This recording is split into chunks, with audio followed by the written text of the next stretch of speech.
Iran के साथ जंग में अकेले पड़े हैं ट्रंप, कई देशों ने छोड़ा साथ। नमस्कार, मैं हूं आपके साथ आयुषी गुप्ता।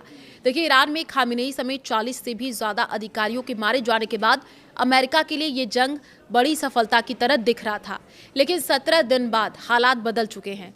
युद्ध का कोई साफ अंत नजर नहीं आ रहा है।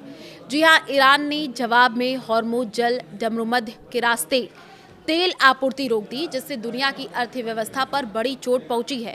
ट्रंप अब अपने सहयोगी नाटो देशों से हॉर्मुज में रास्ता खुलवाने की अपील कर रहे हैं।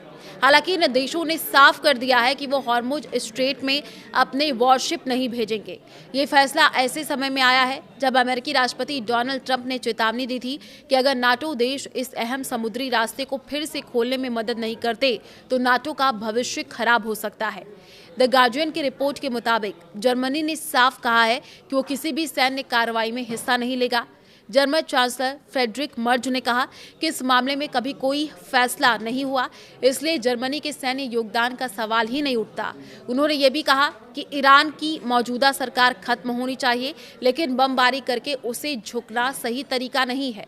आपको बता दें कि जर्मनी के रक्षा मंत्री बोरिस पिस्टोरियस ने भी अमेरिका पर सवाल उठाया। उन्होंने कहा कि ये यूरोप का युद्ध नहीं है, और जब अमेरिकी नौसेना खुद इतनी ताकतवर है तो कुछ यूरोपीय जहाज क्या कर लेंगे।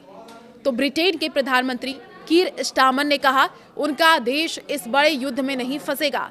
उन्होंने माना कि हॉर्मुज स्ट्रेट को फिर से खोलना जरूरी है ताकि तेल बाजार स्थिर रहे, लेकिन ये आसान काम नहीं है। उन्होंने ये भी कहा कि कोई भी कदम ज्यादा से ज्यादा देशों की सहमति से ही उठाया जाएगा। यूरोपीय देशों ने सैन्य कार्रवाई की बजाय कूटनीति पर जोर दिया। ये जल डमरुमध्य बहुत अहम है क्योंकि यहाँ से दुनिया के लगभग 20% तेल और गैस की सप्लाई होती है, जो फिलहाल ईरान के कारण प्रभावित हो रही है। इटली के विदेश मंत्री एंटोनिया ताजानी ने यह कहा कि इस संकट का हल बातचीत से ही निकलना चाहिए और उनका देश किसी नौसैनिक मिशन को बढ़ाने के पक्ष में नहीं है। उन्होंने ये भी कहा कि यूरोपीय यूनियन के मौजूदा मिशन सिर्फ समुद्री डकैती रोकने और रक्षा के लिए हैं, उन्हें युद्ध में नहीं बदला जा सकता। ऑस्ट्रेलिया, फ्रांस और जापान ने भी साफ कर दिया है कि वे अपने युद्धपोत नहीं भेजेंगे। दूसरी ओर ट्रंप लगातार अपने सहयोगियों पर दबाव बना रहे हैं। उन्होंने कहा कि जिन देशों को इस समुद्री रास्ते से फायदा होता है उन्हें उसकी सुरक्षा में हिस्सा लेना चाहिए। ट्रंप ने खास तौर पर ब्रिटेन से नाराजगी भी जताई, हालांकि उन्होंने उम्मीद की है कि वो इसमें शामिल होगा। यूरोपीय यूनियन के विदेश मंत्रियों ने भी अपने रेड सी लाल सागर मिशन को हॉर्मुज तक बढ़ाने से इनकार कर दिया।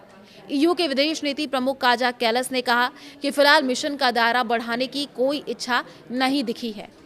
यूरोपीय देश अमेरिका और इजराइल के युद्ध के लक्ष्यों को लेकर के भी स्पष्टता चाहते हैं। एस्टोनिया के विदेश मंत्री ने कहा कि उन्हें समझना है कि ट्रंप की रणनीति क्या है और आगे की क्या योजना होने वाली है।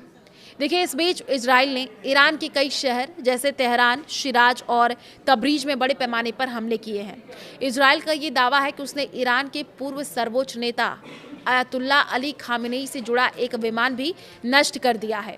इजरायली सेना का कहना है कि ईरान के साथ अगले 3 सप्ताह तक लड़ने के लिए उनकी प्लानिंग तैयार है। सेना के प्रवक्ता नदाव शोशानी ने सोमवार को ये कह दिया कि सेना ने इससे आगे के समय के लिए भी अलग योजनाएं बना रखी हैं। तो देखिए, अब जिस तरीके से प्रतिक्रियाएं निकल करके सामने आ रही हैं, कई देशों ने जो है साथ भी छोड़ दिया है और अब ट्रंप पूरे में अब जंग में अकेले पड़ते हुए नजर आ रहे हैं। अब अलग अलग जो तस्वीरें भी सामने आ रही हैं, जिस तरीके से मिडिल ईस्ट में युद्ध लगातार बढ़ता जा रहा है, उससे अब पूरी जो आप कह सकते हैं विश्व की निगाहें अब इस युद्ध पर टिकी हुई हैं।